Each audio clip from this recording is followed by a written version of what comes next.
নমস্কার, আমি সৌমাভ।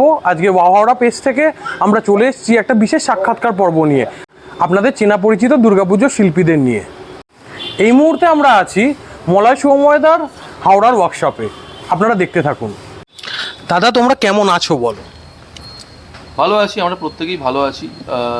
মানে যতটা ভালো থাকা যায় এখন পুজোর কাজের মধ্যে, মানে ব্যস্ততার মধ্যে দিয়ে যতটা ভালো থাকা যায়। এই বছরের পুজো নিয়ে কি মতামত? এবছরের পুজো নিয়ে মতামত বলতে মানে এবছরটা ভাইটাল একটা বছর। মানে এর আগেও আমাদের মানে অনেকবার পালা বদল হয়েছে, সরকার পরিবর্তন হয়েছে, কিন্তু পুজোর ক্ষেত্রে খুব একটা আমরা তার মানে বাস্তব এফেক্ট বা মানে তার প্রতিক্রিয়া বুঝতে পারিনি। এবছর প্রথম দিকে একটা মনে হয়েছিল কী হবে একটা ব্যাপার চলছিল, মানে আমি একদম সত্যি কথা যেটা সেটাই বলছি।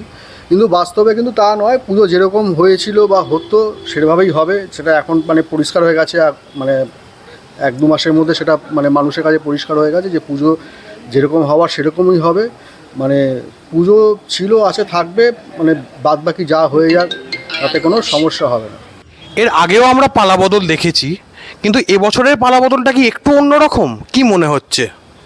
মানে রাষ্ট্রযন্ত্রের মতো চলবে, আর উৎসবের মতো, দুটোকে এক করলে হবে না। তবে হ্যাঁ, মানে একটা সরকারের ওপর অনেক কিছু ডিপেন্ড করে, তার স্ট্র্যাটেজির ওপর অনেক কিছু নির্ভরশীল। তো আমার মনে হয় না ভারতবর্ষে এমন কোনো সরকার আসবে না কোনো দিন, আমাদের বিশেষ করে আমাদের পশ্চিমবঙ্গে আমাদের মানুষের যে সেন্টিমেন্ট দুর্গাপুজো, প্লাস হচ্ছে মানে আমাদের পশ্চিমবঙ্গে একটা বিকল্প অর্থনীতি হচ্ছে দুর্গাপুজোর আঙিনাটা। কেননা প্রায় 85,000, এবছর শুনছি 1 লক্ষ কোটি টাকার ট্রানজাকশান ছাড়িয়ে যাবে। তো সেখানে সরকারও জানে খুব ভালো করে, যে সরকারই আসুক, যে একটা বিরাট রেভিনিউ জেনারেশনের জায়গা, তো কেউ এই জায়গাটাকে নষ্ট করবে না। তো পালা বদলের জায়গায়, পুজোর জায়গায় যেই আসুক আমার মনে হয় সাপোর্ট করবে। এবং আমরা প্রথম দিকে যেটা ভেবেছিলাম যে পুজো হবে কি না, কত ভালো হবে বা খারাপ হয়ে যাবে, পুজো ছোট হয়ে যাবে, কিন্তু আলটিমেটলি দেখলাম যে না, পুজো আরও বড় করে হচ্ছে। তো এটাই বাস্তব চিত্র আমাদের পশ্চিমবঙ্গের। আমরা এটাকে নিয়ে এগিয়ে যাব আরও অনেক দূর। মানে আমরা যেখানে বিশ্বের দরবারে দুর্গাপুজো চলে গেছে, এখন জাতীয় মানে উৎসবের মর্যাদার জন্য আমরা লড়াই করছি। মানে মজার কথা হচ্ছে, এটা মানে বিশ্বের দরবারে পৌঁছে গেছে, ইউনেস্কোর তরফ থেকে স্বীকৃতি দিয়েছে, কিন্তু ভারতবর্ষের জাতীয় উৎসবের মর্যাদা কিন্তু দুর্গাপুজো পায়নি এখনও। তো সেই জায়গাটা বাকি আছে, সেই লড়াইটা আমাদের চালিয়ে যেতে হচ্ছে। তো আলটিমেটলি আমাদের এখন আরও বড় কিছু চিন্তা করার মানে বিষয় সামনে রয়েছে, আরও বড় কিছু করার উদ্যোগ আমাদের নেওয়া উচিত। মানে এই ছোটোখাটো বিষয়গুলো আমার মনে হয় কর্ণপাত না করাই ভালো। একদমই তাই। এই বছর তাহলে কতগুলো দুর্গোৎসব আমরা উপহার পেতে চলেছি আপনাদের থেকে? এবছর আমাদের থেকে মানে গোটা কলকাতার মধ্যে হিন্দুস্তান পার্ক সার্বজনীন, লেক টাউন নেতাজি স্পোর্টিং, আপাতত এই দুটো পুজোই আমাদের থেকে কলকাতাবাসী উপহার পেতে চলেছে।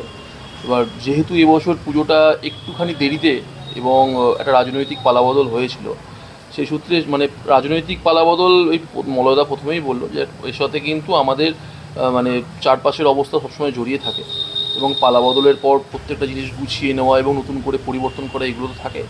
যার ফলে কিছু পুজোর, আমরা সবাই জানি, কিছু পুজোর পরিবর্তন হচ্ছে। অনেক পুজো মানে আগে একরকম শিল্পী ছিল, পরে একটা চেঞ্জ হয়েছে, এসব তো হয়েছে। তার মধ্যে আমাদের এখনও একটা পুজো আছে, যে পুজোটা মানে আগামী কয়েকদিনের মধ্যে হয়তো প্রকাশ পাবে। এবং বলে রাখি সকলকে, বছরের প্রথমে আমাদের একটা পুজো ছিল বাঘাযতীন তরুণ সংঘ, আমরা কিন্তু সেই পুজোটা করছি না, ঠিক আছে? রাজনৈতিক পালাবদলের পর ওটা আমাদের ক্যান্সেল হয়েছে। এবং আর একটা পুজো আমরা করছি, সেটা মানে যতদিন না সেটা ব্যাপার মানে নেক্সট স্টেপটা যতদিন না মানে ওপেন হচ্ছে ততদিন আমরা বলতে পারছি না। ওই জন্য আমি আপাতত কলকাতার মধ্যে দুটো পুজোকেই বললাম।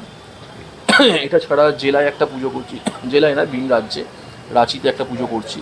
রাঁচির সবচেয়ে বড় যে দুর্গা পুজোটা, সেটাও আমরা করছি। মানে সর্বসাফল্যে আমাদের হাত থেকে এখনও পর্যন্ত 3টে পুজো তো দেখতে পাবে।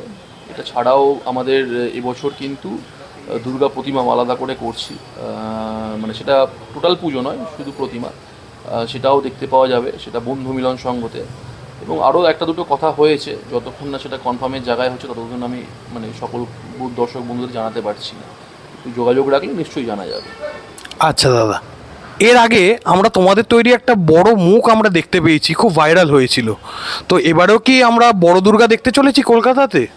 অ্যাকচুয়ালি ওই যে বড় মুখটা ভাইরাল হয়েছিল, ওটা আমার একটা প্যান্ডেলের পার্ট, যেটা হিন্দুস্তান পার্কে আমরা দেখতে পাবো।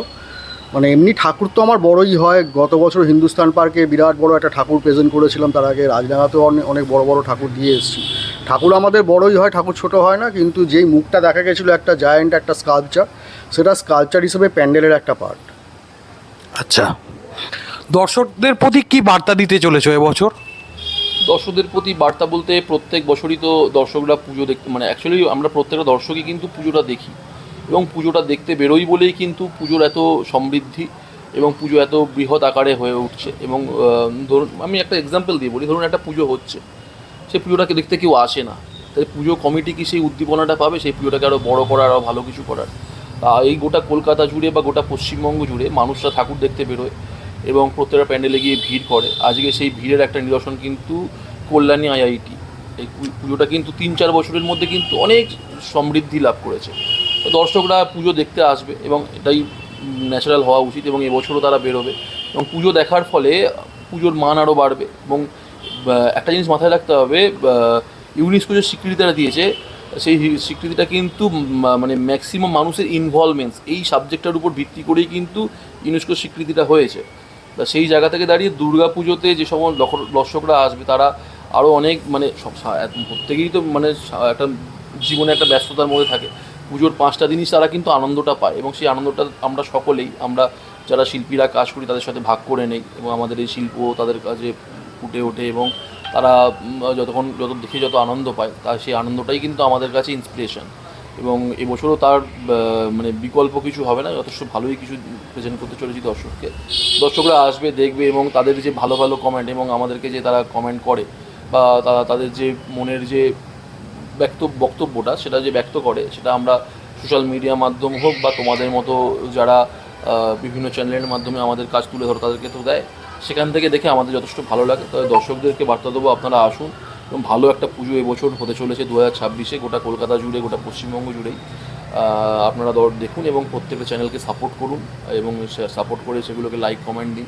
তাহলে আমাদের এই বন্ধুরা যারা মানে এই ভিডিও করছে বা ছোটো ছোটো পুজোর খবর আপনাদের কাছে পৌঁছে, তারাও আরও উৎসাহ উদ্দীপনা পাবে, এটাই বার্তা। অনেক ধন্যবাদ। তোমাদের থেকে আরও ভালো ভালো আমরা উপহার পেতে চাই ভবিষ্যতে। ধন্যবাদ। নিশ্চয়ই আমাদের মাধ্যমেও আমাদের থেকেও ভালো কাজ তোমাদের কাছে মানে তুলে ধরা হবে প্রত্যেক মানে পশ্চিমবঙ্গ কলকাতাবাসীর জন্য। তোমরাও পরবর্তী আবার কোনো ভিডিওর মাধ্যমে সেটা তুলে ধরো। ধন্যবাদ।